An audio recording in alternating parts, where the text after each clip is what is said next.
El meu avi, Pere Mitjans Sánchez, ell era un home de ràdio, de comunicació.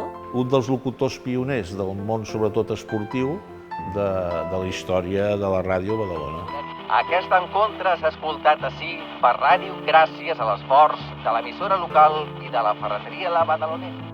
El meu avi no va ser mai, era molt d'esquerres, d'ideologia, però ell no va ser mai un activista. És una persona que és denunciada per ser director de l'emissora. Diu, escolti, si vostè tenia un càrrec, no va pensar que això li podia tenir repercussions? Nosaltres, la família, podem sospitar d'on poden venir possibles denúncies. Els judicis que hi havia eren judicis ficticis. Tant com entraves a la sala ja sorties a la teva condemna.